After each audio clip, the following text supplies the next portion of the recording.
So in this video, I'm going to be talking about studying in Thailand or getting scholarships in Thailand. Well, let me just tell you how I came here. I came here in 2015 because I got a scholarship to study my master's or to do my master's in public health at Thammasat University. So what basically happens is that most of the schools, they don't really offer English programs. So there are certain schools that you have to check online if they offer their studies in English or not. For example, I can give you a list of schools that I know they can offer your studies or all their studies in English. They have departments that offer studies in English, and then some of the departments, they just focus on offering studies in their native language. Basically, that's pretty much Thailand. They offer their studies wherever they teach their students in their Thai language. Now, this is basically different from Zimbabwe. Okay, for example, we have Thammasat University. You can actually check which program as well. For Masters in Public Health, they study in English. They also have another one they call Masters in Environmental Health, I think. And the second school that I know, it offers studies in English is ABEC. ABEC stands for Assumption University, right? This, I think, Assumption Business School University, I have no idea, but then it's just called ABEC or Assumption University. That's what I know. This school, that's where you find many Zimbabweans. Many Zimbabweans are actually studying at this school. So if you're kind of a person who wants to mix and mingle with different people or wants to socialize with Zimbabweans, well, you can get them at as ABEC. There are many students at ABEC Assumption. About the schools, frankly speaking, about the fees, frankly speaking, I have no idea how much the school fees at ABEC is. That's the truth. I don't know. And their campus, I have no idea. But then from my previous friends, they told me that there's one in Bangkok, and then there's one just like outskirts of, which is actually at the outskirts of Bangkok. Yeah. Then let's say if you want to stay in Bangkok as a student at Assumption, I'm sure your rent, you should have at least 100 US dollars or 200 US dollars. This is the rent that you're going to pay per month, right? It depends with the kind of room you want to stay in. It can be a single room costing 100 US dollars or 80 US dollars. It depends.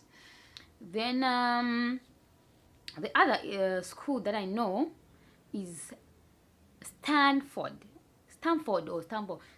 University. Yeah, it's Stanford University. So at Stanford University, one of my best friend's sister is actually studying there. So because I remember when the brother asking me about the schools, I know that he didn't have any issues applying for the place at the school, so it's not gonna be very difficult for you if you want to come and study at ABEC. But there's a big but. I think the school fees at ABEC is actually different from Stanford. Stanford is very expensive. This is like what I heard from my friends. It's very expensive, and I think they have like 3 terms. I wouldn't give you the cost of the school fees, maybe 60,000, maybe this is like 3,000 US dollars per semester. I don't want to give you false information about the school fees, but this, what I'm telling you right now, is the hearsay of my friends where I normally go and visit. So this, like, maybe you have to have like 3,000 US dollars per semester, and their semesters, I think they range from, let's say, November to next year February. Then they open after February, close around June, July. Then after, so they have like 3 semesters per year. So this is 3, 6, 9. So you need 9,000 per year. You need 9,000 per year plus rent and food. That's what you need. If you have your child and they get a place in Bangkok, it means that you also have to add a little bit amount of pocket money, because they cannot really stay with or stay on $100 in Bangkok. They will need to pay for their transport. They will need to pay for some activity that they do at their school as well. And yeah, then there is another school. I saw one of my friend from Myanmar. He is studying at that school. It's called Khon Kaen University. He's actually doing his masters. Khon Kaen University is not in Bangkok. It's 10 hours away from Bangkok, in those small cities. I think he's doing another masters at that school. But about the breakdown of the fees, I don't know. But in general, I think per year in Thailand, you need to have like, I think per semester I pay 5,000 for masters. Then another school is Rangsit University. They offer their studies in English. Then there is Bangkok University. They also offer their studies in English. Yeah. Then let's talk about the type of scholarships in Thailand. I came here with the scholarship that I got from the school, meaning that they only offer to pay for my tertiary fees, right? So if they say tertiary, this is where I got it wrong.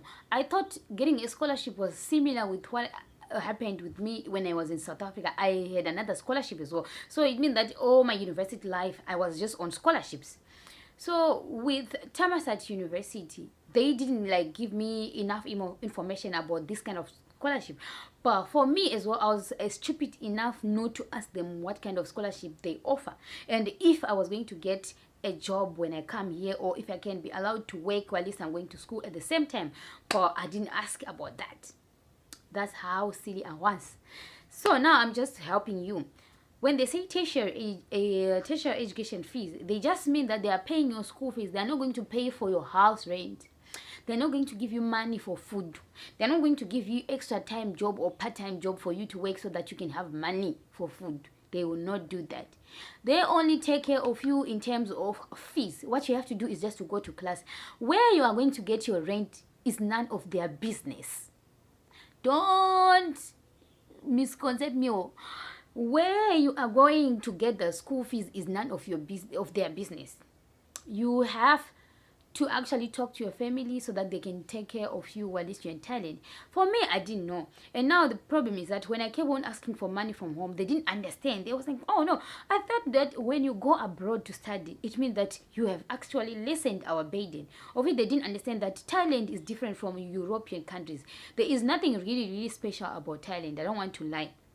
But I think for a Thai person, they can actually easily get jobs here. Because for me right now, as I'm talking to you, my students who are in Form 2, Form 3, Form 4, and Form 5, some of them, one of them, he is working at a pizza company. So in the evening when they finish school, he goes to work at pizza company. And this student is in Form 3, right? He goes and wait a job at a pizza company. My other student, again, he's working in KFC. He's just like clean in the restaurant. That's what they do. So these are their part-time jobs. Some of students here, they play music, they play instruments, they go and dance, and then they get paid. So this is now how different it is with our African mentality as well. So if a Thai student get a scholarship here or anything, they can get allowance, bursary, something like that, and then they can get part-time jobs. They can do that easily compared to me, right? So yeah.